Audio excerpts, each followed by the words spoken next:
मिथुन राशि वाले बंधुओं, आप सभी का बहुत बहुत स्वागत है मिथुन राशि भिंड यूट्यूब चैनल में। तो मिथुन राशि वालों, जरा ध्यान से सुनिए। नव वर्ष की सबसे शानदार शुरुआत, सबसे शक्तिशाली उपाय, समय की ठीक समझ, ग्रह और नक्षत्रों की चाल का सीधा और सटीक अंदाजा लगाना, ये सारे संकेत इस ओर इशारा करते हैं कि यह 2026 यानी आने वाला नव वर्ष आपके लिए क्रांतिकारी होने वाला है, स्वर्णिम वर्ष बनने वाला है। आज के इस कार्यक्रम में आपको वो गुप्त सूत्र मिलेंगे जो आपके इस नव वर्ष को स्वर्णिम वर्ष में परिवर्तित करने का सामर्थ्य रखते हैं। आपको इस कार्यक्रम को अंत तक देखना है बंधुओं। इस कार्यक्रम में हम न केवल आपके ग्रह नक्षत्रों के दोषों को दूर करने के तरीके बताएंगे, आपकी जन्म पत्री के कुछ जरूरी सूत्र बताएंगे, बल्कि देवी देवताओं की पूर्ण कृपा और आशीर्वाद किस प्रकार आप पूरे वर्ष अपने जीवन में शामिल रख सकते हैं, इस विशेष रहस्य को भी आपके लिए खोलेंगे। बंधुओं, इन सबसे कहीं महत्वपूर्ण यह होता है कि समय चाहे बुरा हो या अच्छा हो, जीवन में आत्मविश्वास यदि भरपूर रहता है तो मनोबल ऊंचा रहता है, और मनोबल ऊंचा रहता है तो इंसान बुरे से बुरे वक्त से भी लड़कर बाहर आ जाता है और अपने शुभ समय को खुद अपने पुरुषार्थ से आकर्षित करने का सामर्थ्य रखता है, यदि वह आत्मविश्वासी है। अगर आत्मविश्वास ही हिल जाता है तो इंसान सब कुछ होने के बावजूद भी हताश और निराश ही रहता है, दुखी ही रहता है। तभी तुलसीदास बाबा ने लिख दिया कि मन के हारे हार, मन के जीते जीत, और मन ही मिलावत राम से, मन ही करत फजीत। तो आज के इस कार्यक्रम में हम आपको मनोबल को ऊंचा रखने वाले कुछ जरूरी सूत्र भी बताएंगे। कार्यक्रम बेहद ही महत्वपूर्ण है, बेहद दिव्य है, और नव वर्ष के लिए किसी संजीवनी बूटी से कम नहीं है। हम जानते हैं कि बेशक नव वर्ष प्रारंभ हो जाएगा, समय और काल बदल जाएगा, ग्रह स्थितियां बदल जाएंगे, लेकिन इस समय आपके जीवन में जो संकट के बादल हैं, जो आपके जीवन में विपरीत परिस्थितियां हैं, उनका बदल पाना संभव नहीं है। कारण इसका यह है कि ये 2-4 दिन में आई हुई समस्या नहीं है, और ना ही 2-4 दिन में जाने वाली समस्या है।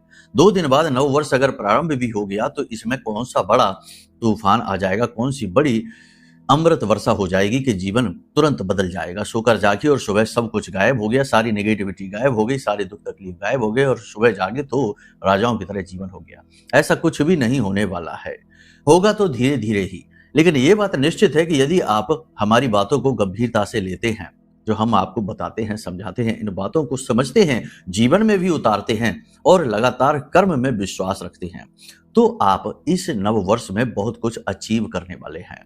इसके कारण हैं, बहुत ही सॉलिड कारण है। पहला कारण तो इसका यह है कि यह सूर्य प्रधान है। पहले भी आपको हम बता चुके हैं, आप जानते हैं। और सूर्य कौन है? राजा है। सूर्य पुरुषार्थ का देवता है।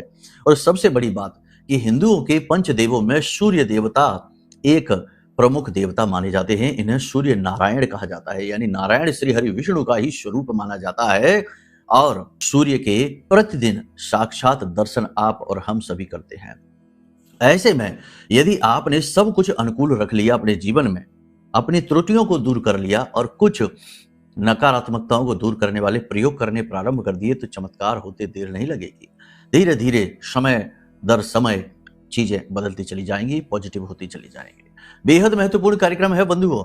मूल तौर पर इस कार्यक्रम में 3 बातों पर बात करेंगे। सबसे पहले इस समय और काल पर चल रही ग्रह स्थितियों के अनुसार आपके जीवन में क्या परिवर्तन आएंगे, यानी कि सटीक भविष्यवाणियां, ग्रहों का सटीक आकलन मिलेगा, और इसके अनुसार आपको हम बताएंगे 5 सटीक भविष्यवाणियां जो लगभग 70 से 80% तो आपके जीवन से फिट बैठ ही जाएंगी, मैच हो ही जाएंगे। और जो मैच नहीं होंगी उसका भी हम कारण बताएंगे कि क्यों मैच नहीं हो रही है। इसी के साथ साथ हम आपको बताएंगे कुछ जरूरी ज्योतिषीय सूत्र। यदि आप अपनी कुंडली को खोलना जानते हैं, किसी ऐप में खोल लेते हैं, या आपके पास बनी हुई रखी है अपनी पत्री, तो उसमें लग्न चार्ट को देखना बताएंगे, और उसमें से कुछ सूत्र बताएंगे जो सूर्य और शुक्र पर आधारित होंगे। क्योंकि इस वर्ष में सूर्य और शुक्र की स्थितियां ये निर्धारित करेंगी कि आप कितनी ऊंचाई तक जाएंगे, कितना मजबूत वर्चस्व बनाएंगे, कितनी सफलता हासिल करेंगे। इसी के साथ साथ हम आपको बताएंगे 3 महा उपाय जो आपको नव वर्ष प्रारंभ होते ही कर लेने हैं, जिसमें एक उपाय तो इतना शक्तिशाली है कि जो आपके जीवन में भयंकर से भयंकर नेगेटिव एनर्जी को भी हटा देगा। चाहे किसी ने तंत्र मंत्र करवा रखा हो, बंधन करवा रखा हो, चाहे नजर टोना टोटका हो, चाहे किसी भी प्रकार की नेगेटिविटी हो, कुंडली से ही जनित कोई दोष क्यों ना हो, उसकी भी शक्ति को काटने का सामर्थ्य रखता है। यह महाशक्तिशाली उपाय, इसे जरूर जान लेना। ठीक है, तो कहने का मतलब यह है कि कार्यक्रम समय के अनुकूल है, बहुत ही महत्वपूर्ण है और आपको देखना अत्यंत अनिवार्य है, क्योंकि आपके लिए ही तो निर्मित किया गया है। यदि आप ही नहीं देखेंगे तो फिर कैसे बात बनेगी? हमारी मेहनत तो व्यर्थ जाएगी ही, आपके जीवन में भी कोई परिवर्तन आने वाला नहीं है। जो भी बातें इस कार्यक्रम में हम आपको बोलने जा रहे हैं वे माई के धाम से प्रसारित हो रही हैं और इन बातों की प्रामाणिकता और सत्यता की पूरी जिम्मेदारी हम लेते हैं। महामाई आपके साथ हैं, आप इस कार्यक्रम को पूरे भाव के साथ देखिए। कोई भी गलत कमेंट, गलत विचार, गलत नकारात्मक विचार, कुतर्क, वितर्क मन में अगर आते हैं तो इसी वक्त कार्यक्रम छोड़कर चले जाएं, क्योंकि अभी आपको जागृत होने में और समझदार बनने में, यानी आध्यात्मिक मैच्योरिटी आने में समय लगेगा। 10-5 जन्म और गुजरेंगे, उसके बाद आपको ये चीजें समझ आनी शुरू होंगी। तब तक और संघर्ष करिए और ठोकरें खाइए। कुल मिलाकर यहाँ पर केवल भक्तों की आवश्यकता है, भावपूर्ण लोगों की आवश्यकता है, और जो सचमुच में जीवन में कुछ करना चाहते हैं, कर्मशील व्यक्ति हैं, मेहनती व्यक्ति हैं, जीवन को बदलना चाहते हैं, ऐसे लोगों की आवश्यकता है। यानी कि ठोस चरित्र के लोगों की आवश्यकता है हमारे कार्यक्रम में। हम उन्हीं का आह्वान करते हैं, उन्हीं से हम प्रेम करते हैं और वही हैं जिनके लिए हम ये कार्यक्रम बनाते हैं, क्योंकि उन्हें बदलाव की आवश्यकता है, मार्गदर्शन की आवश्यकता है, गुरु की आवश्यकता है, महामाई के प्रेम, लाड़ और दुलार की आवश्यकता है। उम्मीद है आप हमारी बातों को समझ रहे हैं। शब्दों में यदि कुछ कठोरता है तो उसके लिए हम आपसे पहले ही क्षमा प्रार्थी हैं, लेकिन ये शब्द कठोर भी आवश्यक हैं, वरना होता यह है कि लोग ना तो बात समझते हैं, ना भाव समझते हैं, ना चीजों को समझते हैं, बस अपनी दुर्बुद्धि दिखाते हैं और अनाप शनाप कुछ भी लिखने लगते हैं और खुद अपना नुकसान कराते हैं, क्योंकि गुरु की अवहेलना और गुरु के साथ किया गया अनाचार और दुर्व्यवहार आपकी खुद की कुंडली में कई दोषों को उत्पन्न कर देगा, आपका खुद का समय और काल नष्ट भ्रष्ट कर देगा। ठीक है, तो कहने का मतलब ये है कि इससे बेहतर है कि आप कहीं और जाइए, टाइम पास करिए। तो चलिए, उम्मीद करते हैं आप हमारी बातों को समझ रहे हैं। अब केवल भक्त टिकेंगे, जो भावपूर्ण है वो रुकेंगे। महामाई को याद करते हुए आज के इस महा कार्यक्रम की शुरुआत करते हैं। कमेंट बॉक्स में पूरे भक्ति भाव के साथ लिख डालिए, जय मां बगलामुखी, कृपा करो। महामाई निश्चित तौर पर आपके ऊपर कृपा कर रही हैं, आपके साथ हैं, तभी आप इस कार्यक्रम को बिल्कुल सही समय और काल पर देख रहे हैं। लेकिन इससे पहले यदि भाव मां के लिए गहरा है तो कमेंट में यह भी लिखिए कि मैं भी माई के परिवार का हिस्सा हूं। महामाई के परिवार का हिस्सा बनने का अवसर सही समय और काल पर आपको प्राप्त हुआ है, इसे जाने नहीं देना है, बार बार ये लिखना है। तो चलिए बंधुओं, अब अपने मूल विषय को शुरू करते हैं। बात करते हैं 5 सटीक भविष्यवाणियों की। जय माई की। बंधुओं, ज्योतिष और तंत्र विद्या के क्षेत्र में आचार्य अमित एक जाना माना नाम है। पूज्य गुरुदेव के साधनाओं और ज्योतिष विद्या के अनुभव बेहद दिव्य है। जी हाँ, पूज्य गुरुदेव ने जिसकी भी कुंडली का विश्लेषण किया और कुंडली के अनुसार उसे सटीक उपाय व महामाई माँ बगलामुखी की विशेष कृपा दी, उसके जीवन में सकारात्मक बदलाव तो आ ही है। फिर चाहे समस्या कितनी ही कठिन क्यों ना हो, समाधान तो अवश्य हुआ है। अब ऐसे में यदि आप भी अपने जीवन की किसी बड़ी समस्या से जूझ रहे हैं, जैसे कि कर्जा बढ़ता ही जा रहा है, काम धंधा और व्यापार सब रुक चुका है, रिश्ते नातों में तनाव हद से ज्यादा बढ़ गया है, पूरा जीवन ही नकारात्मकताओं से भर गया है, तो ऐसे में यही सही समय है जब आप श्रेष्ठ गुरु से मार्गदर्शन प्राप्त करें और जीवन के अंधकार को समाप्त कर दिव्य प्रकाश की ओर कदम बढ़ाएं। वीडियो में दिए गए नंबरों पर तुरंत संपर्क करिए और अपनी कुंडली का विश्लेषण व समाधान पूज्य गुरुदेव के द्वारा करवा लीजिए। देर ना करें, आपके देवी देवताओं के आशीर्वाद से ये मौका खुद चलकर आपके पास आया है, इसे गंवाना नहीं है। अभी फोन करें और गुरुदेव से मार्गदर्शन प्राप्त करें। महामाई आपका कल्याण करें। धन्यवाद। सबसे पहले कि आप अपना मूल्यांकन करना प्रारंभ करेंगे, इस समय और काल पर आप आत्म मंथन की प्रक्रिया कर रहे हैं, आगे भी इसे सुचारू रखेंगे, क्योंकि अब आप अपने जीवन में ठोस बदलाव लेकर आना चाहते हैं। अपनी गलतियों को दूर करेंगे, अपनी त्रुटियों को दूर करेंगे और अपने आत्मबल को बढ़ाएंगे, अपनी कार्यशैली को सुधारेंगे। जो भी खामियां हैं, जैसे अनुशासन कमी है, कार्य को टालने की आदत है, थोड़ा बहुत आलस है और थोड़ा बहुत लोगों की बातों में आ जाने की आदत है, भावनाओं में बह जाने की आदत है, अब आप इन चीजों से थोड़ी दूरी बनाएंगे, पॉजिटिव रहेंगे और पूरी शक्ति के साथ अपने कार्यशैली को सुधारते हुए अपने जीवन में नए मुकाम को हासिल करेंगे। अपनी कार्य क्षमता से आप अपने आसपास के लोगों को प्रभावित करेंगे, अपने उच्च अधिकारियों का प्रेम और सम्मान हासिल करेंगे और उन्हें प्रभावित भी कर पाएंगे। व्यापार में आपकी आमदनी बढ़ाने के लिए आप कुछ नए प्रयोग करने की तैयारी कर रहे हैं, कुछ नई योजनाओं पर आप कार्य कर रहे हैं। उन योजनाओं को ठोस परिणामों में बदलने के लिए आप और गंभीरता से उन पर विचार करेंगे और ये बहुत अच्छी बात है, क्योंकि जीवन एक यात्रा है, चलते रहना ही इस यात्रा का लक्ष्य है। अगर कहीं रुक गए, ठहर गए, थम गए तो फिर यात्रा ही रुक जाती है और फिर जीवन का उद्देश्य ही पूर्ण नहीं होता है। तो आगे बढ़ते रहना है, उन्नति करते रहना है, मेहनत करते रहना है। कार्य क्षेत्र में उच्च अधिकारियों से किसी बात को लेकर अचानक से मतभेद हो सकते हैं, वैचारिक मतभेद हो सकते हैं, कोई आपकी चुगलियां कर सकता है। नौकरी करने वालों को ज्यादा अलर्ट रहने की आवश्यकता है, क्योंकि लोग आपके सामने तो अच्छे दिखेंगे, हंसेंगे, मुस्कुराएंगे, आपको सब सामान्य लगेगा, लेकिन आपकी ही कार्यशैली, आपकी ही मेहनत से जलने वाले आपके आसपास के लोग, आपके सहकर्मी उच्च अधिकारियों के कान भरकर आपके खिलाफ उन्हें तैयार कर देंगे, जिससे अचानक से उच्च अधिकारियों का गुस्सा आपको सहना पड़ सकता है। आपकी किसी गलती को पकड़कर आप पर आरोप मढ़े जा सकते हैं, तो थोड़ा सा अलर्ट रहिए।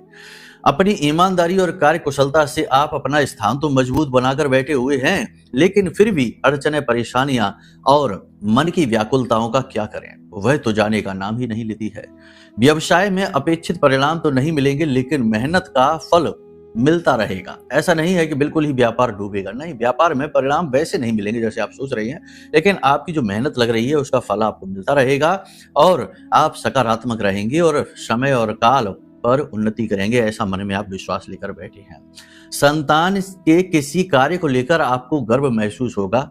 आप संतान के प्रति और सतर्क हो जाएंगे और आशावान बनेंगे और अपनी संतान को कुछ नया सिखाने, कुछ नया बताने की कोशिश करेंगे, उनके साथ संवाद करेंगे और एक बेहतर रिश्ता बनाने की कोशिश करेंगे। संतान की आदत वैसे तो भले ही कुछ ऐसी हो जो आपको अच्छी न लगती हो, लेकिन कुछ चीजें हैं जिनके ऊपर आपको गर्व महसूस होगा।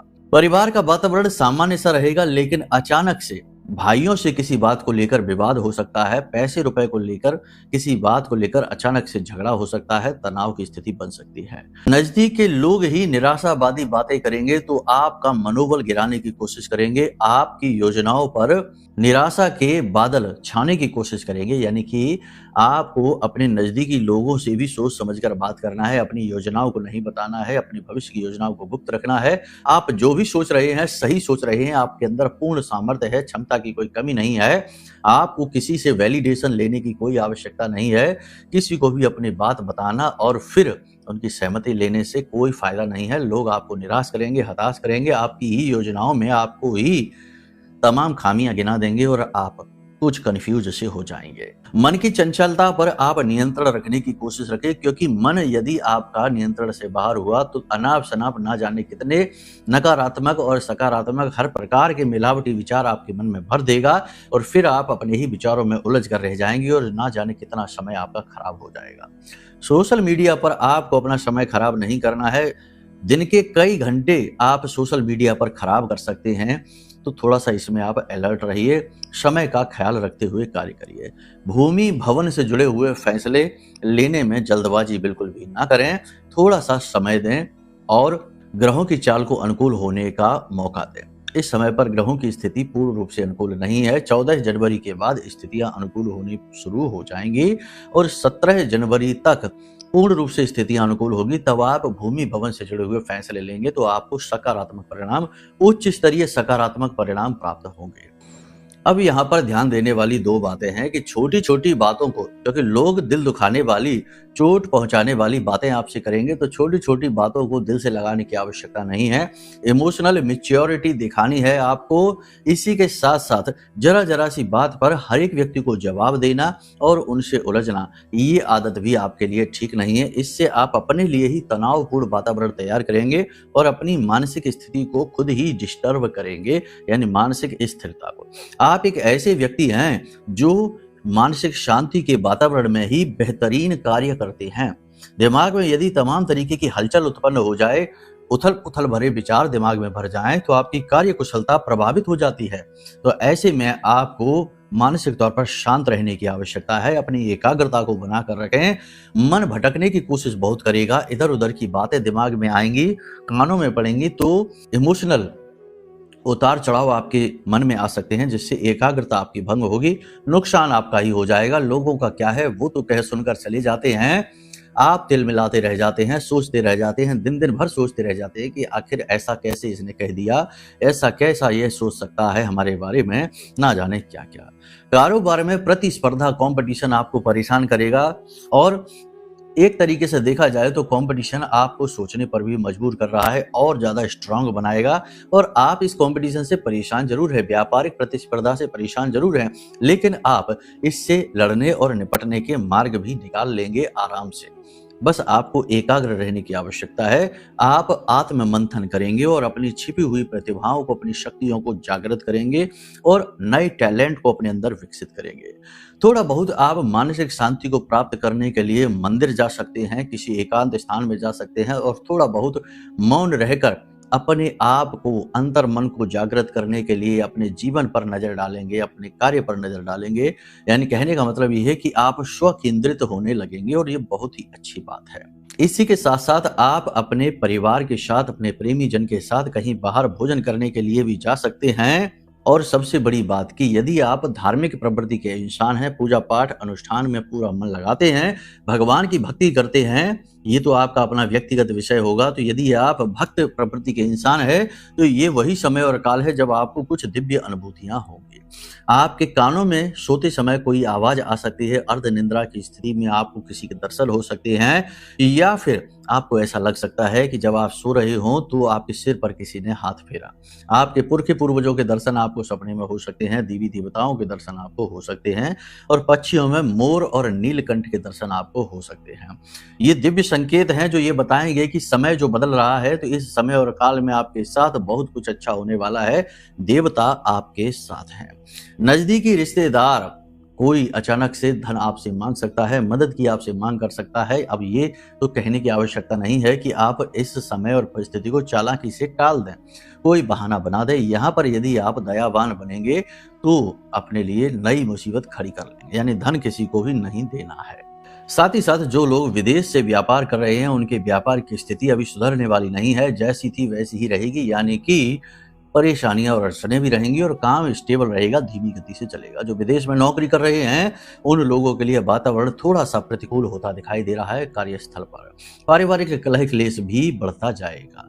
इसी के साथ साथ जो लोग विदेश जाना चाहते हैं, उनके विदेश जाने के अवसर इस समय नहीं है, उनके लिए नकारात्मक स्थिति है। साथ ही साथ महिलाओं की बात करें तो आपकी राशि की महिलाओं को 3 प्रकार की समस्याएं हो सकती हैं। किसी बात को लेकर खुशी भी होगी, कोई उपहार मिल सकता है, किसी प्रकार का गिफ्ट मिल सकता है, लेकिन स्वास्थ्य को लेकर थोड़ी परेशानी रहेगी। सबसे बड़ी बात कि सिर दर्द, कमर दर्द और कमर के निचले हिस्से यानी पैरों, पीढ़ियों में लगातार दर्द रह सकता है, घुटनों में दर्द रह सकता है। साथ ही साथ सिर दर्द और सिर में भारीपन की समस्या भी रह सकती है। अचानक से आपको ऐसा लग सकता है जैसे कि आपके आसपास किसी नेगेटिव एनर्जी है जिसने आपके ऊपर कब्जा कर लिया है, आपको बंधन सा महसूस हो सकता है। तो इस समय और काल पर आपको भगवान की भक्ति करनी है, यही सबसे बड़ा उपाय है। तो यहाँ तक सारी स्थिति आपने समझ ली। अब मूल तौर पर देखा जाए तो 3 प्रकार की बातें हैं जिन पर आपको ध्यान देना है। पहली चीज तो ये कि दुनियादारी पर अपने चित्त को ना बहकाएं। जो आपके सामने है, जो जरूरी है, केवल उसी बात को सोचें और उसी पर अपना समय और ध्यान दें। इधर उधर की बातों में बिल्कुल भी अपने आप को ना भटकाएं। ये समय और काल आत्म केंद्रित होने का है। दूसरा यह है कि अपना धन किसी को भी ना दें और पैसे की फिजूल खर्ची होने ना दें। भावनात्मक तौर पर भी अपने इमोशन को कंट्रोल में रखें। धन के मामले में भावनाओं में बहकर धन किसी को भी ना दें। और तीसरा ये कि अपने स्वास्थ्य का विशेष ख्याल रखिए। मौसम से जुड़े रोग आपको परेशान कर सकते हैं। साथ ही साथ कफ और वात से जुड़े रोग परेशान करेंगे और पेट में अचानक से दर्द या तकलीफ भी हो सकती है। तो इन बातों का आपने ख्याल रखा। अब बात करते हैं कुंडली की। तो यदि आपके पास आपकी कुंडली है तो बहुत ही अच्छी बात है, नहीं है तो कोई बात नहीं, वीडियो में नंबर है, इन नंबरों पर फोन करिए, हम आपकी कुंडली का आकलन कर देते हैं। समय और काल परिवर्तित हो रहा है। आपके जीवन में जो कष्ट इस समय चल रहा है उसका मूल कारण आपकी कुंडली में ही छिपा है, क्योंकि कुंडली आपके पिछले जन्म के कर्मों का लेखा जोखा है। वही तो प्रारब्ध बन के इस कुंडली में योग ज्योतियां बनकर आते हैं, दोष बनकर आते हैं, पाप पुण्य का लेखा जोखा लेकर आते हैं। तो कुंडली दिखाने से ये लाभ हो जाएगा कि आपको पता लग जाएगा कि क्या दोष है, क्या कारण है, और उसका सटीक निवारण हम आपको दे देंगे। तो आपकी शंका समाधान हो जाएगी, समस्याओं का अंत हो जाएगा। हजारों लोगों के जीवन में हुआ है तो आपके जीवन में भी हो जाएगा। अब यदि आपके पास कुंडली अपनी है तो इसमें आप ये देखिए कि आपकी कुंडली में सूर्य की स्थिति क्या है, क्योंकि सूर्य से ही जुड़ा यह नव वर्ष है और जनवरी का महीना भी है। तो सूर्य की स्थिति क्या है ये देखिए। यदि सूर्य आपका किसी पाप ग्रह से दूषित है, जैसे कि शनि और सूर्य साथ बैठे हैं, तो सूर्य तो खराब होगा ही होगा, साथ में मंगल भी बद हो जाएगा और राहु भी खराब हो जाएगा। तो आपके जीवन में यह नववर्ष बहुत सारी विनाशकारी नकारात्मक घटनाएं लेकर आने वाला है। कुंडली दिखाकर इस सूर्य को अनुकूल बना लो। इसी के साथ साथ सूर्य के साथ यदि शुक्र बैठा हुआ है तो आपको धन की स्थिति इस वर्ष और ज्यादा खराब होने वाली है। इसी के साथ साथ सूर्य यदि लगन में बैठा हुआ है और किसी पाप ग्रह से दृष्ट नहीं है तो आप बहुत तरक्की करने वाले हैं, राजाओं जैसा जीवन आपका होने वाला है। इसी के साथ साथ सूर्य यदि आपके 11वें भाव में बैठा है तो बहुत सारा धन, बहुत सारा मान सम्मान आप कमाने वाले हैं। बहुत सारी स्थितियां होती हैं सूर्य को लेकर, लेकिन यदि 6, 8, 12 में सूर्य बैठ जाता है, 10 भाव में बैठ जाता है जो शनि का घर है, तो यहाँ पर सूर्य की स्थिति नेगेटिव हो जाती है। आपको बहुत संघर्ष करना पड़ेगा और पैसे के साथ साथ मान सम्मान भी जाएगा। कहने का मतलब यह है कि सूर्य की स्थिति निर्धारित कर देगी कि इस वर्ष आपको क्या मिलेगा और क्या आपके हाथों से जाएगा। लेकिन ये आपको पता तब चलेगा जब आपकी कुंडली या तो कोई ज्योतिषाचार्य देख ले और या फिर आप स्वयं ही इतना अनुभव रखें, चीजों को समझ सके। और भी बहुत सारी कैलकुलेशंस होती हैं, तो आप टेंशन न लीजिए, बस अपनी कुंडली का आकलन करा लीजिए। ये समय और काल बदलाव का है और इस समय और काल पर आपको ये निर्णय लेना बहुत फायदे का निर्णय रहेगा। तो चलिए, यहां तक सारी बात आपने समझ ली। अब बात करते हैं उपाय की। तो देखो, सबसे बड़ी बात यह है कि एक बात समझो, शास्त्रों में जो लिखा है वो अकाट्य सत्य होता है, क्योंकि वह अनुभवों पर आधारित है। तो मंत्र महामणि विषम ब्याल के, मैटत कठिन कुहंक भाल के। यदि आपका दुर्भाग्य पीछा नहीं छोड़ रहा है, आप लगातार कष्ट सहते जा रहे हैं और आपको मार्ग नहीं मिल रहा है, तो ये समय और काल है जब आप 1 जनवरी को जाकर मंदिर में बैठ जाना भगवान के सामने, जो भी आपके आराध्य देव हैं।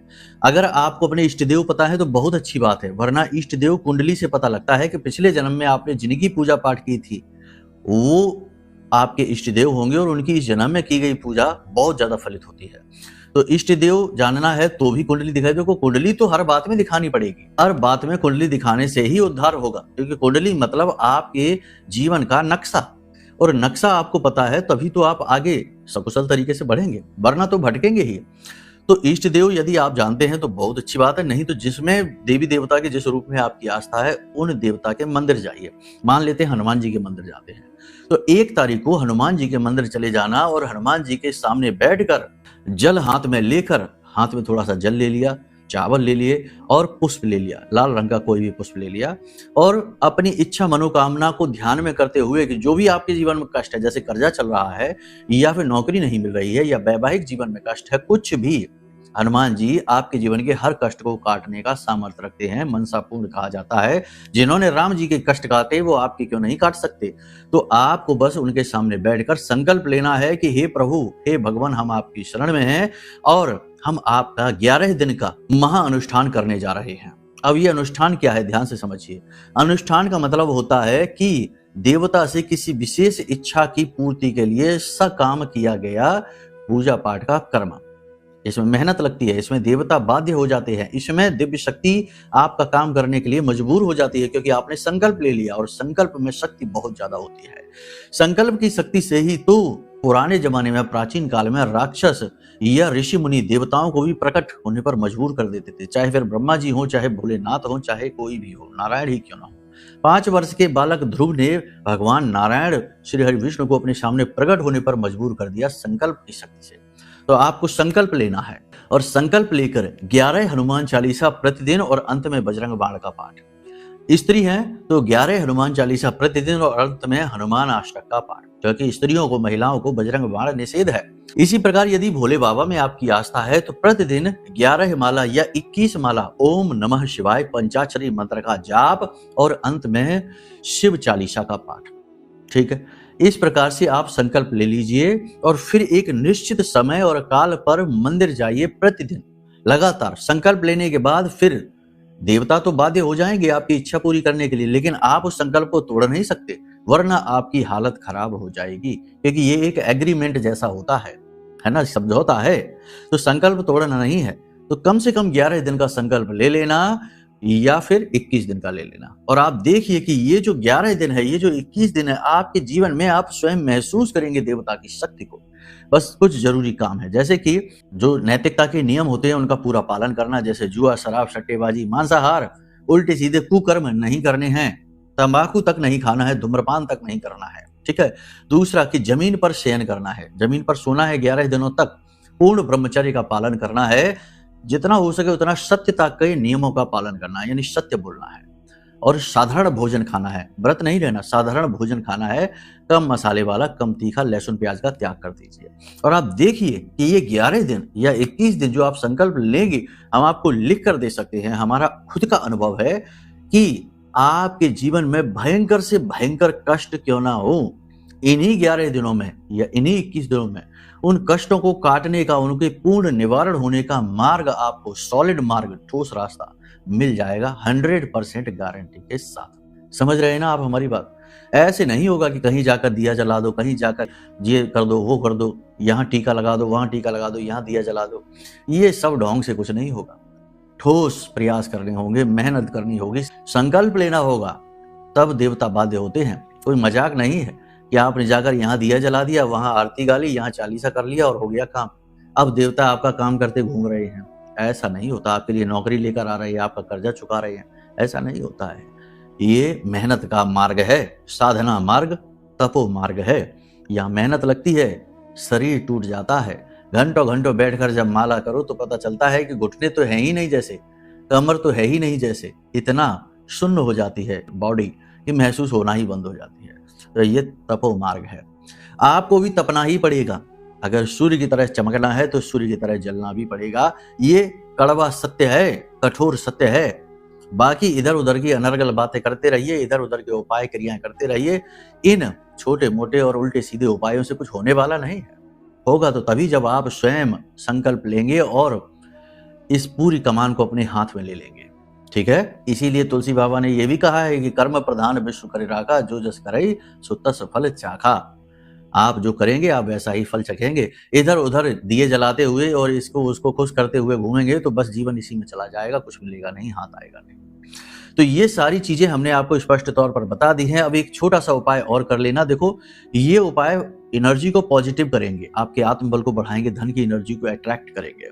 तो आप एक चांदी की मछली लेकर आइए, कहीं से भी आपको मिल जाए, बड़ी छोटी, कितनी भी छोटी हो, बस देखने में आपको दिख जाया करे इतनी छोटी। महंगी होगी ये बात सही है, तो थोड़ा सा सस्ती ले आओ, छोटी ले आओ आकार में। तो चांदी की मछली लेकर आइए और इस मछली को अपने घर के ईशान कोण में रख लीजिए, लाल रंग के कपड़े में या कागज में लपेट कर। ठीक है, कांच की डिब्बी के अंदर इस मछली को आप रख लीजिए। और एक बेहतरीन तरीका यह है कि यदि आपको इस मछली को रखना है और इसके सर्वोत्तम परिणाम देखने हैं, यानी पैसे का फ्लो बहुत पावरफुल बनाना है, लेकिन इसमें मेहनत लगेगी, तो इस मछली को रखने के लिए आप एक कांच का कटोरा लें और उसमें थोड़ा सा जल डालें और उसमें थोड़ी सी हल्दी डालें, थोड़ा सा इत्र डालें और उसके अंदर, पानी के अंदर, जल के अंदर इस मछली को रख दें। ठीक है, लेकिन इस जल को आपको हर तीसरे दिन बदलना पड़ेगा। यानी इस जल को उठाकर घर के पवित्र पौधों में डालें, जैसे तुलसी का पौधा हो गया, केले का पौधा हो गया, ऐसे पवित्र पौधों में डालें और उसके बाद फिर से परिवर्तित करें। तो हर 3 दिन में आपको ये नियमित करना पड़ेगा और आप देखेंगे कि पैसे की प्रॉब्लम कहाँ गायब होती जा रही, पता ही नहीं चलेगा कहाँ से पैसा आता चला जा रहा है। लेकिन तब भी संकल्प लेके वो कर्म जरूर कर लेना, वो बहुत आवश्यक है, क्योंकि आपकी किस्मत खुलेगी वहीं से, फिर पैसे का फ्लो बन जाएगा।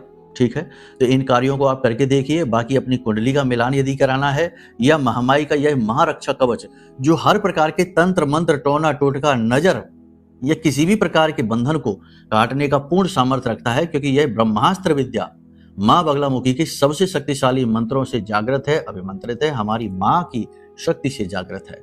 तो इस महारक्षा कवच को यदि लेना चाहते हैं या फिर कोई अन्य प्रकार का ज्ञान चाहते हैं तो वीडियो में नंबर है, फोन करिए, सारा मार्गदर्शन आपका किया जाएगा। ठीक है, तो चलिए बंधु, आज के कार्यक्रम को यही विराम देते हैं। प्रेम से बोलिए जय माई की, जय माँ बगलामुखी।